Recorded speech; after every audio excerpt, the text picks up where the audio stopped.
Olá, gente, estamos aqui de novo para falar das coisas do Brasil e do mundo à luz do direito, a ciência política à luz do direito aqui no Entretanto. E hoje a gente vai falar da morte do ex-ator e eternamente criminoso Guilherme de Pádua, responsável pelo homicídio da atriz Daniela Pérez. Vamos falar também do término das eleições, da censura e da lacração, dentre outros fundamentos para essa ebulição política que se chama Brasil. Eu aguardo vocês no Entretanto. Dê o seu like, clique na sinetinha, inscreva no canal. Nós precisamos de você. Eu não me ajoelho com politicamente correto, não, porra. O juiz não tem que entrar em pilha de mídia, tem que atuar fazendo justiça.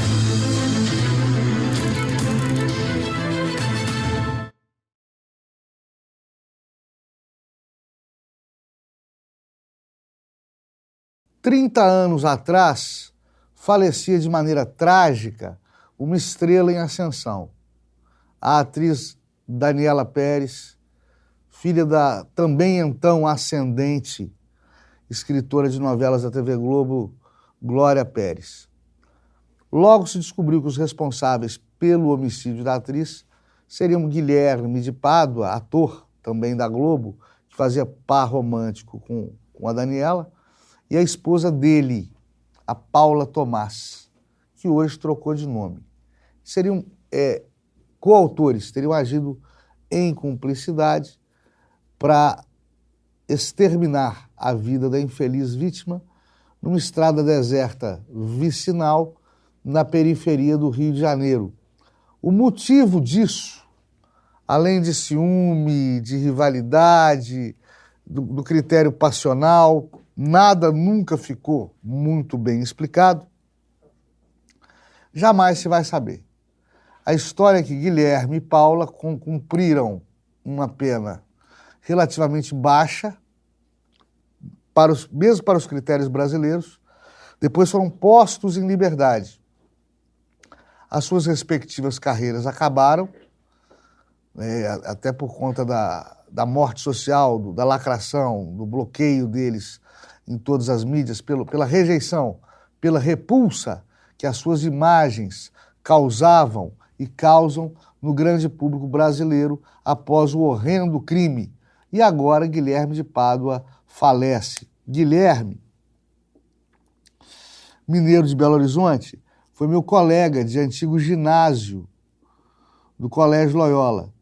E ele, à época, a gente pré-adolescente, Guilherme já era o que se mostrou ao longo da vida. Ele era um sujeito extremamente sedutor, galanteador, boa pinta, mas também nervoso, agressivo e egocêntrico.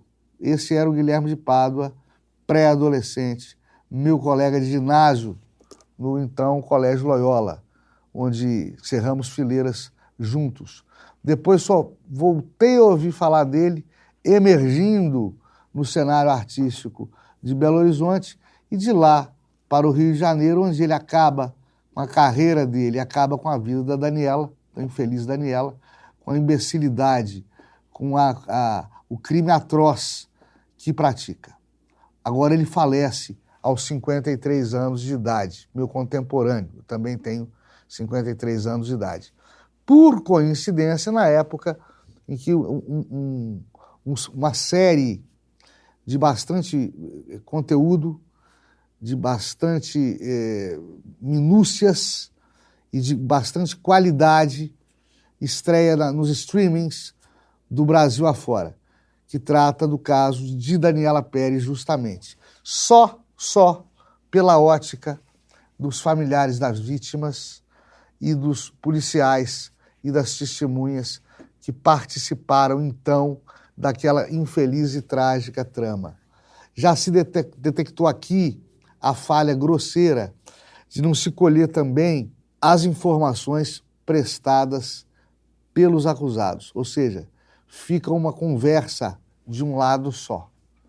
Isso pode servir como temática de ficção, né? A gente sabe que As histórias de ficção, ainda que embasadas em fatos reais, são contadas pelos vencedores.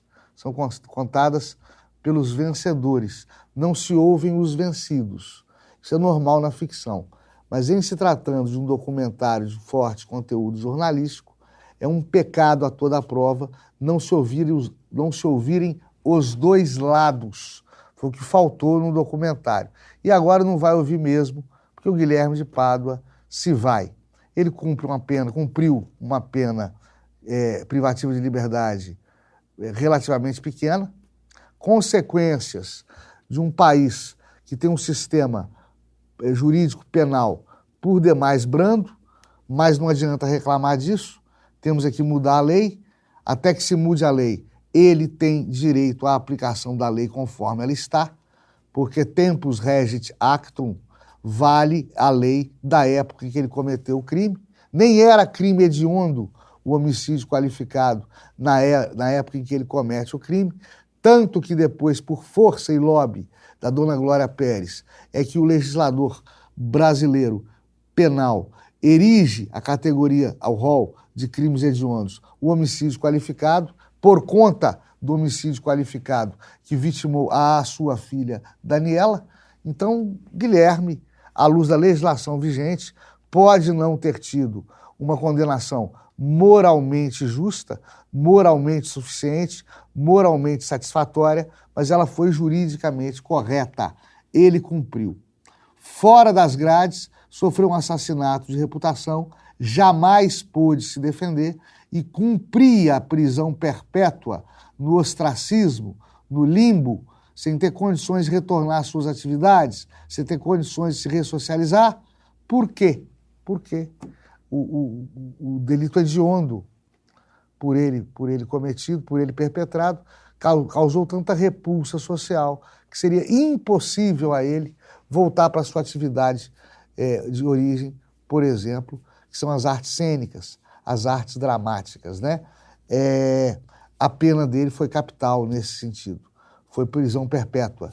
Ele ficou preso, enclausurado, dentro de uma jaula fictícia, uma jaula invisível que o impedia de socializar-se com outras pessoas e teve que se refugiar na religião.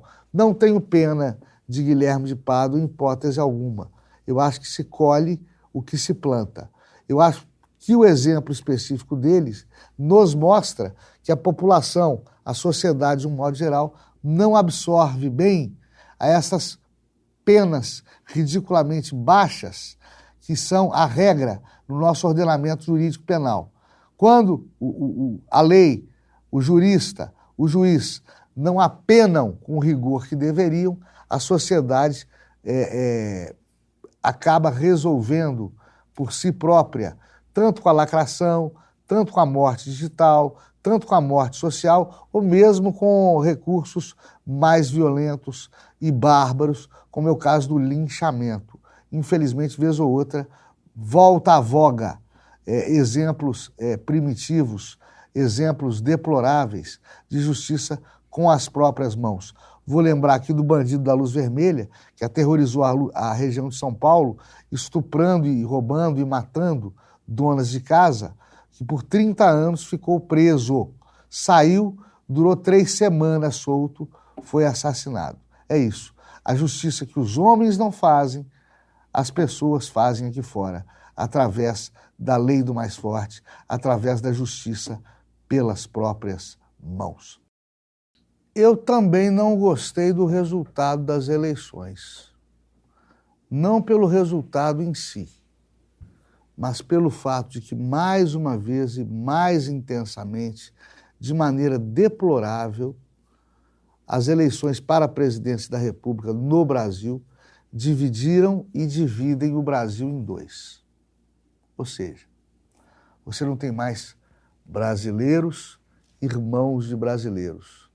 Você tem bolsonaristas e você tem petistas, você tem direita, você tem esquerda, você tem conservadores, você tem progressistas, e são uns contra os outros. Uns querendo ver a caveira dos outros. Isso é péssimo para a democracia, isso nos tira aquela sensação de pátria, que é a sensação de que, eleições à parte, teremos que torcer sempre para o sucesso dos governos, porque o sucesso dos governos é que nos vai garantir a todos o bem-estar merecido. Seja o governo com o qual nós contribuímos para eleger através do voto, seja o governo representativo daquele partido, agremiação ou ideologia que, porventura, nos tenha derrotado nas respectivas eleições. Seja o que for, gente, nós temos que respeitar esses números, ainda que, por N motivos, não se considere com alguma boa razão justo o resultado do pleito eleitoral. A se pensar que Jair Bolsonaro lutou contra tudo e contra todos, lutou contra uma imprensa que dava o devido destaque aos equívocos produzidos ou reproduzidos do atual governo Jair Bolsonaro, e ocultava todos os inúmeros êxitos desse mesmo governo, ou seja, veiculava o que lhe interessa, o que lhe interessava, e ocultava o que não lhe interessava. Seja por um proativismo judicial que não julgou com a imparcialidade devida, segundo muitos. Por exemplo, a revista Isto É, comparando Jair Bolsonaro a Hitler, com matéria e foto de capa, e foto e Photoshop de capa. E o Bolsonaro não poder se referir à condenação do presidente Lula, do ex-presidente Lula, o jornal Pingo dos Is não poder falar do Lula com relação ao Celso Daniel, não poder falar do Lula com relação à amizade com o presidente Noriega, não poder falar do Lula com relação às suas antigas condenações e ao fato de ser ex-presidiário. Nós vimos um poder judiciário que, ao invés de amainar rivalidades, de lapidar políticos e permitir uma discussão ampla, democrática e inteligente sobre plataformas de campanha e perfis de candidato, nós vimos um poder judiciário acirrando ânimos.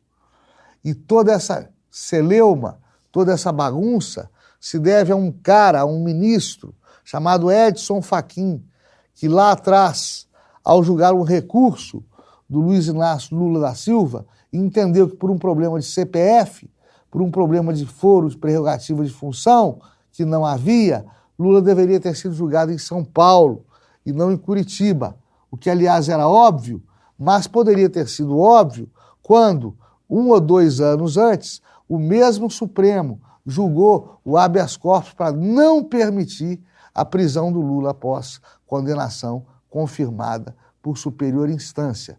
Vejam bem, habeas corpus, um remédio jurídico que, por jurisprudência dominante, se presta não somente para restituir a liberdade do paciente preso, do paciente tolhido no seu direito de ir e vir, mas através do habeas corpus você tem direito, você tem o dever, na verdade, como jurista, como magistrado, como juiz, de coibir toda e qualquer ilegalidade que venha direta ou indiretamente, atual ou futuramente, poder influenciar no ir e vir das pessoas, poder influenciar no cerceio da liberdade alheia. Ou seja, era possível ao ministro Edson Fachin e aos seus pares, por ocasião do julgamento do habeas corpus do Lula, do qual se entendeu que ele deveria cumprir a pena de imediato, mesmo sem o trânsito em julgado. Naquela época, poderia ter se entendido da revogação da competência, da inexistência de competência derivada do processo da Lava Jato, no que se referiu aos processos do sítio em Atibaia e ao triplex do Guarujá.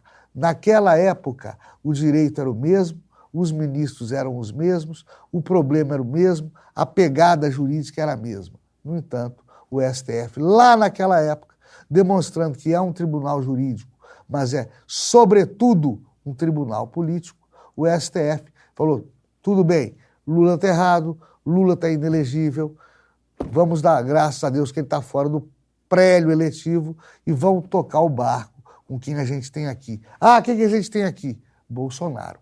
Então vai Bolsonaro. É isso que se fez 2 ou 3 anos antes, quando Lula era ameaçado de ser preso para cumprir pena, coisa que acabou acontecendo, com ele mais de 1 ano detido. E detido ficou, e detido permaneceu, enquanto seu irmão falecia, seu netinho falecia. Né? Não faz bem para ninguém ver um dignatário da República, um ex-presidente da República, um dos homens que ditou as regras da economia e da política mundial por 8 anos no Brasil, na América Latina e no mundo. Não faz bem a nenhuma república essa mania de prender e de empichar presidente e ex-presidente. Isso é uma coisa assim absolutamente terceiro-mundista.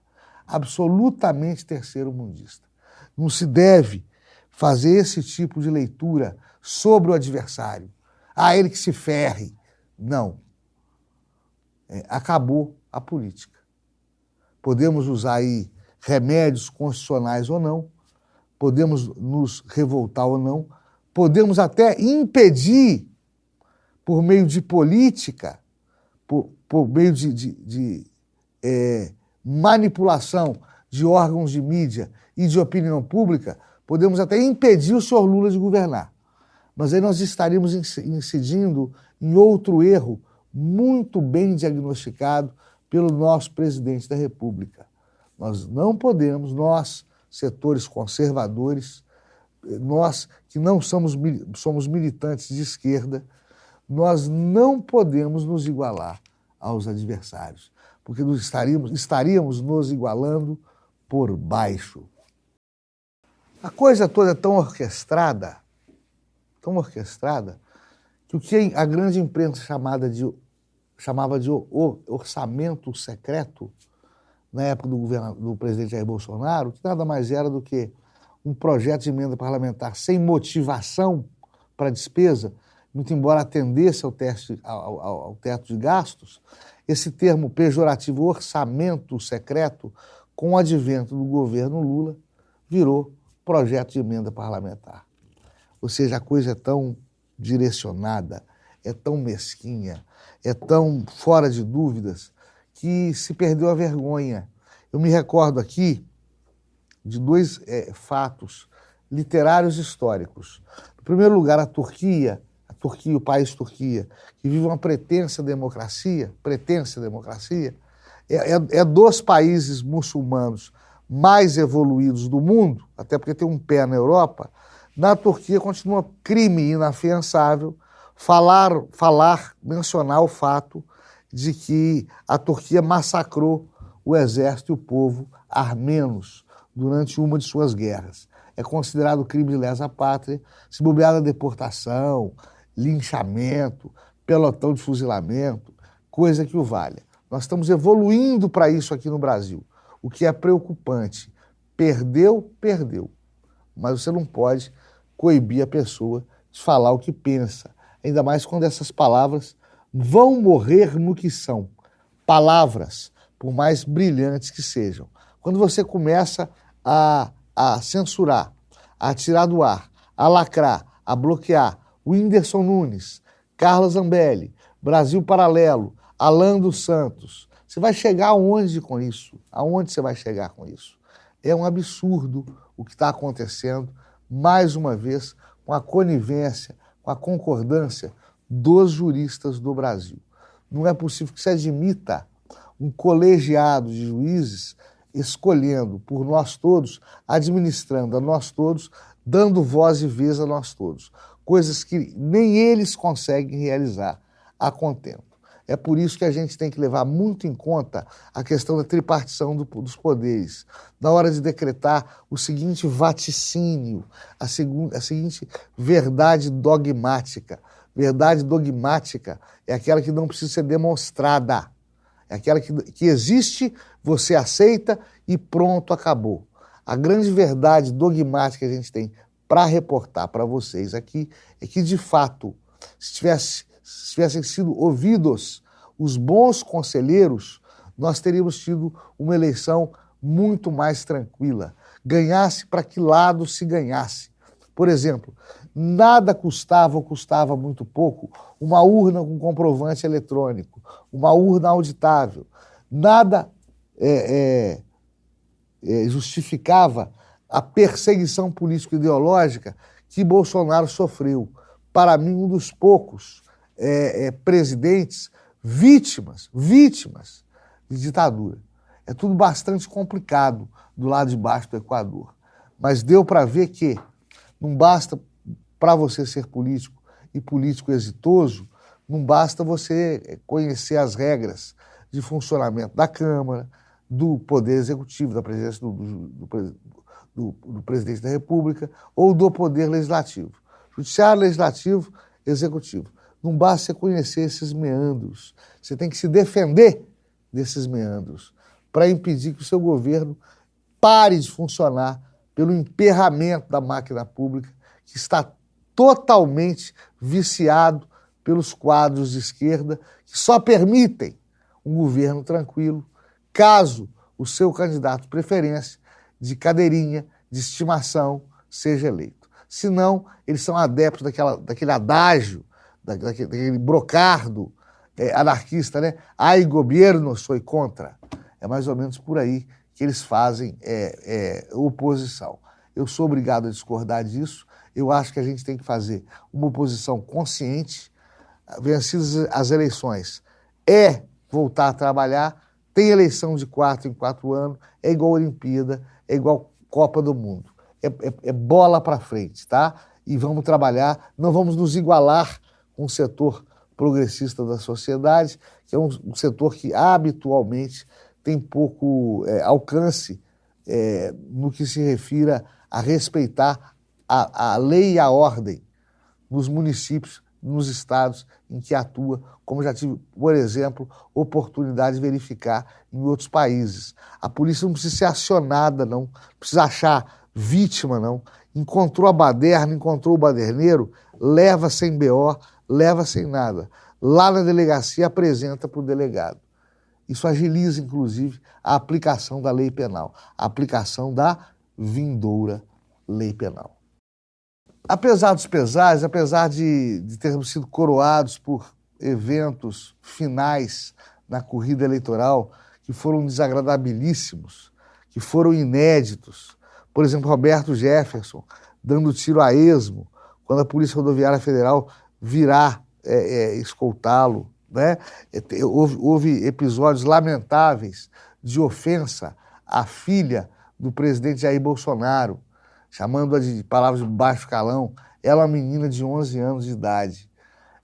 Todos esses fatores influenciaram um bocado também o resultado da política e me leva a crer que Jair Bolsonaro perdeu não pelos méritos de Lula, se bem que ele os teve, mas ele perdeu por erros de si mesmo.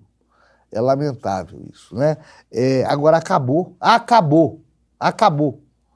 Vocês querem manifestar, é bonitinho, vai para a beira do quartel, fica à vontade. Mas acabou. E vocês vão acabar gerando uma crise de abastecimento que vai prejudicar aos demais trabalhadores como um todo. Ou seja, nós, trabalhadores, vamos pagar pela teimosia de vocês. Então, o que o presidente Jair Bolsonaro falou, né? Ele falou isso com bastante propriedade.